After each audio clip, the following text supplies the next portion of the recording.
네, 강사님 파워포인트 바꿔주시면 사강으로.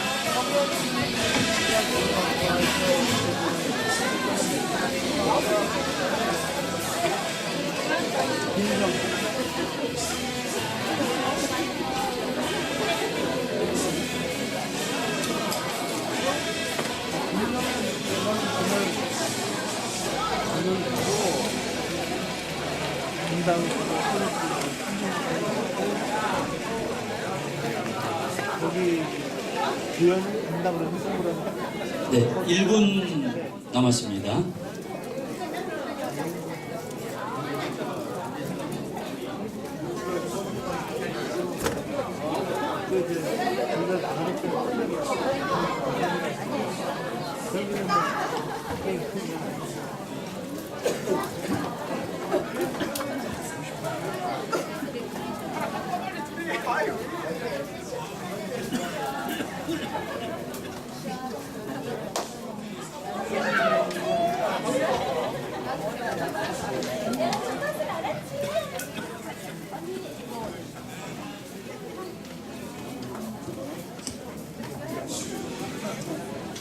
네, 시작을 할까요?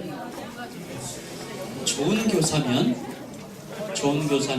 네 가지를 기억하셔야 되는데, 데살로니가전서 2장 7절 8절에 말씀한 것처럼 어머니 같은 모성적인 리더십, 바꿔 말하면 학생을 사랑하셔야 되거든요. 어느 정도? 목숨을 주기까지. 하지만 그것 가지고 사람이 변하지는 않습니다. 사랑을 베풀면 아이가 선생님을 좋아하는데 하나님을 좋아하는 건 아니거든요.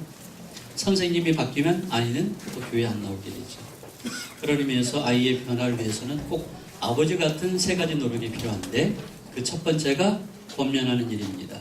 그게 공과 교수죠. 두 번째가 위로하는 일, 상담하는 겁니다. 세 번째가 경계하는 것, 경건의 훈련을 가르쳐서 자립하는 신앙을 갖게 해주는 것인데, 이제 남은 세 개의 강의 속에서 하나씩 다뤄보겠습니다. 원래 공과 교수를 여러분들이 공부하시려면 이 안에 있는 다양한 이론들을 어느 정도 정리하시고, 그 다음에 원칙들을 익히시고 기술을 실습을 하셔야 되는데, 그게 참 어려운 것 같아요. 제가 교사 교육을 하면서 숙제를 내준 적이 있습니다. 공과를 가르치는데 가르치는 공과 시간을 녹음을 했으면 갖고 와봐라. 그리고 이제 다음 주에 숙제 검사를 했습니다. 그때 당시에는 숙제 하나 안 하면 이제 500원씩 벌금 물리는데, 지각해도 500원, 벌써가면 1,500원. 그리고 하나 못하면 보통 숙제가 2개에서 3개 나가거든요. 근데 황당한 일이었습니다. 한 사람이 답합니다. 목사님, 저는 녹음기가 없어요. 빌릴 수가 없었습니다. 또 한 사람은, 목사님, 지난주에 우리가 공과가 없었어요. 그래서 녹음할 수가 없었어요. 한 사람은 녹음기를 빌렸습니다.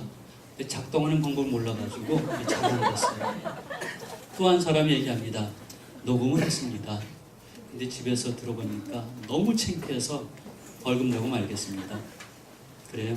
여러분들이 공과교수를 잘하려면 녹음을 해보십시오. 그리고 그걸 들어보십시오. 그러면서 조금씩 해결해 나가는 게 이게 아주 중요한 자기 훈련의 모습이 되는데, 그것만 가지고도 아니죠. 그래서 원칙들이, 원리들이 좀 필요합니다. 그래서 우리가 이 얘기들을 주어진 시간에 한번 해보도록 하죠. 교사는 네 가지 단계로 얘기할 수 있는데, 첫 번째가 그저 그런 교사입니다. 학생에게 공과의 내용을 전달합니다. 전달은 준다는 거예요. 오는 게 없습니다. 저 전달을 다른 말로 얘기하면 딜리버런스, 배달한다는 얘기입니다. 정확한 주소에 정확하게 전달한다, 배달한다 한들, 이걸 가지고 저 받는 사람이 죽느냐 사느냐는 관심 없는 거죠. 우리가 정한 시간에 공과를 잘 이야기했다고 해서 좋은 교사는 아닙니다. 그냥 전달만 했다면 그저 그런 교사죠. 그럼 좋은 교사는 누구죠? 좋은 교사는 이렇게 이야기했는데 아이가 끄덕끄덕합니다. 집중을 합니다. 그거구나 하는 거죠. 좋은 교사는 이런 교사입니다.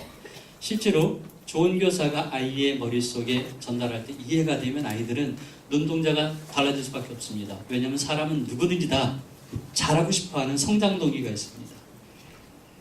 이 게임도 잘하고 싶어하고, 그리고 놀기도 잘하고 싶어하지만 공부도 잘하고 싶고 그리고 공과 공부도 잘하고 싶어요. 근데 그게 자기한테 전달이 안 되기 때문에 제대로 이해가 안 되기 때문에 아이들이 그것을 보여주지 못하는 거죠. 글쎄요, 제가 잘 보지 못해서는 모르겠지만은 그저께 여러분들이 이렇게 공부하시는데 쭉 보면 좋은 분이 안 계셨는데 밑에 보는 분이 안 계셨었거든요. 지금도 지금 한 분이 밑에 보시네요. 그러니까 제가 강의할 때는 제가 늘 생각할 때 제 강의는 좋은 사람 없고 주무시는 분이 안 계신다라고 생각하는데 가끔 착각할 때가 있긴 하죠. 일부러 그렇게 생각해야 제가 슬프지 않으니까. 하지만 일반적으로는 그러신 것 같아요. 왜 그럴까요? 이해가 되니까. 그리고 새로운 이야기를 들으니까 암소 암머리 처음 들어보셨어요? 그거 옛날 얘기인데 여러분들 좀 후지시군요. 그렇죠? 아무튼 그래서 다행입니다. 처음에 들을 때는 괜찮은 얘기입니다. 가슴에 담으시면 꽤 괜찮은 얘기죠. 아니죠? 전 고등학교 때 들었던 얘기도 자꾸 되뇌입니다. 정말 제 인생에 도움이 되는 이야기들, 예화들을 마음속에 두는 참 좋아요. 그래서 예화를 잘 사용하면 정말 교육적으로 아주 훌륭하거든요. 그래서 제가 메일을 보내드릴 때 가능하면 예화를 이렇게 소개해서 어떤 사실을 담고 있는 걸 소개해서 좀 기억에 남게 해드리려고 노력을 하는데 아무튼 이해를 하면 그러면 교육이 되는 겁니다. 조금 더 나아져야 되겠죠. 더 좋은 교사는 뭘까요? 더 좋은 교사는 감동을 주는 겁니다. 근데 감동은 항상 주기는 어렵죠. 그래도 이해는 4주 공각 가운데 2번, 아니 4번을 해야 되겠죠.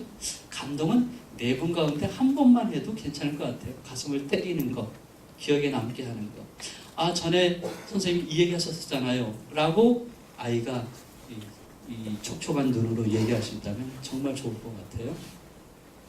근데 우리가 바라는 가장 좋은 교사는 다음 단계입니다. 결단하게 하는 거죠.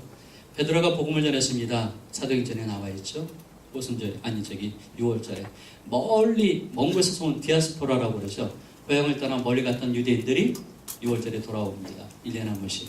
그러면 성전에 있는데 갑자기 베드로가 설교하는데 그게 독특합니다. 안 들었던 얘기예요. 구약의 얘기도 아니고 그렇다고 구약의 얘기가 아닌 것도 아니고 그래서 예수님의 메시아에 대한 얘기를 해주는데 들으니까 뭐죠? 내가 죄인이구나. 이렇게 살면 안 되겠구나. 그래가지고 결단하죠. 그럼 형제여 우리가 어찌하면 좋을까? 하고 질문하는데 그건 벌써 이미 변화 시작이 된 겁니다. 우리 아이들이 그런 이야기를 우리한테 할 수 있다면 이 결단이 한 달에 한 번만 있어도 좋고 아니죠. 2달에 한 번만 있어도 좋죠. 적어도 1년에 한 번은 있어야 되겠죠. 공과 시간에 선생님 그럼 전 어떻게 하면 좋겠어요? 전 어떻게 살아야 되죠? 그렇게 살 겁니다. 하는 얘기를 한다면 하지만 사실은 이 결단을 매주 하면 얼마나 좋겠습니까? 아이가 부쩍부쩍 클 수 있는데 그래서 결단하게 하는 사람을 만들고 싶은 욕심으로 우리 한번 해보면 좋겠습니다. 교사에게 바라는 것 배우는 시간에 재미있기를 바라요. 선생님이 열정있기를 바랍니다. 그를 가르치는 내용이 실제 자기한테 도움되기를 바라요. 그리고 선생님이 잘 준비했으면 좋겠어요. 그리고 착착착 조직적으로 논리적으로 가르치면 얼마나 좋을까요? 그리고 중요한 건 강조해서 기억에 탁 남도록. 그 다음에 선생님이 자기 얘기를 해줬으면 좋겠다는 거죠. 얘들아 기도해라. 내가 기도했더니 이런 말을 듣고 싶어 하죠. 얘들아 전도해라. 내가 전에 전도했더니 이런 얘기를 듣고 싶어 하는 거거든요. 선생님의 개인적인 삶. 그 다음에 학생들은 교사가 자식하고 엉뚱한 얘기 말고 공감할 수 있는 그런 얘기를 하기를 원하죠. 하지만 공간은 사실은 가르치는 걸로 끝나지 않습니다. 주중에 전화하죠. 어떻게 공간 기억나니? 그렇게 살려고 노력하니? 그랬구나 하는 후속적인 작업이 필요하죠. 때로는 전화로 만나게 되면 직접 만나서 물어봐도 좋죠. 우리 개혁교회 표상이 되는 나라가 네덜란드 화란입니다. 칼빈주의가 꽃피웠던 나라거든요.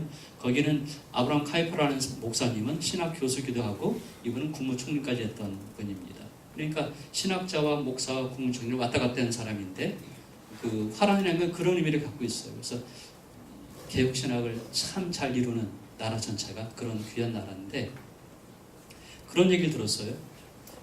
이런 얘기 해도 될지 모르겠는데 제가 학교에서 배웠으니까 목사님이 말씀을 전하시면 그러면 주중에 장로님들이 신방을 하십니다.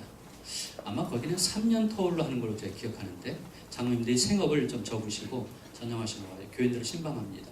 그래서 두 가지를 하신다고 그래요. 첫째, 말씀대로 살고 있는지 점검하는 겁니다. 그래서 지난주 설교 말씀을 상기하면서 어떻게 살았느냐 확인하죠.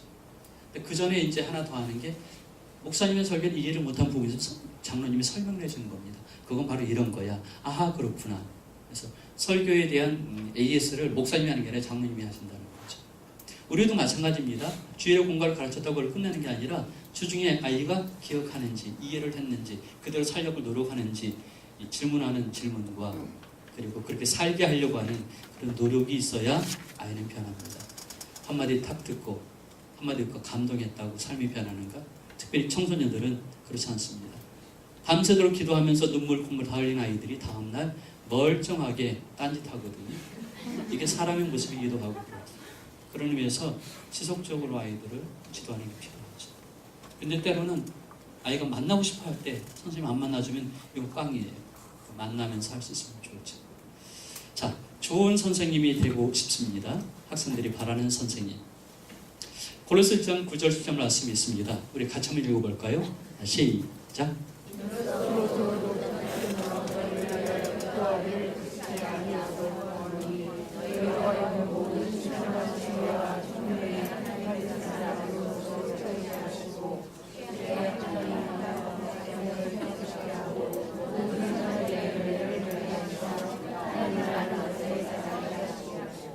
네. 교육은 이런 네 가지 모습이 있었는데 첫째, 지식을 습득하게 하는 겁니다. 하나님의 뜻을 아는 것으로 채우는 것이죠. 하지만 그걸 끝난 게 아닙니다. 두 번째, 그 지식이 얼마나 유익한지, 얼마나 중요한지를 아는 겁니다. 이게 모든 신령한 지혜와 총명으로 말할 수 있고요. 그리고 더 나아가서는 이걸 실천하는 겁니다. 그래서 아이가 실천하게 하는 것. 마태복음 28장 19절 말씀이죠. 가르쳐 지키게 하라에 초점이 있는 것인데 실천하도록 주께 합당히 행하는 모습이 나타나야 교육이 되는 겁니다. 하지만 그걸로 끝나지 않습니다. 행했는데 좋은 결실이 나타나야 되죠. 행했는데 실패하면 그 실패를 보완할 수 있도록 도와줘야 됩니다. 야, 낙심하지 말자. 한 번 더 해보자. 넌 할 수 있어. 해서 성공의 경험을 갖게 해주는 것. 그래서 선한 열매를 맺게 하는 데까지 가야 그게 올바른 교육이거든요. 여러분들이 이 네 가지를 마음속에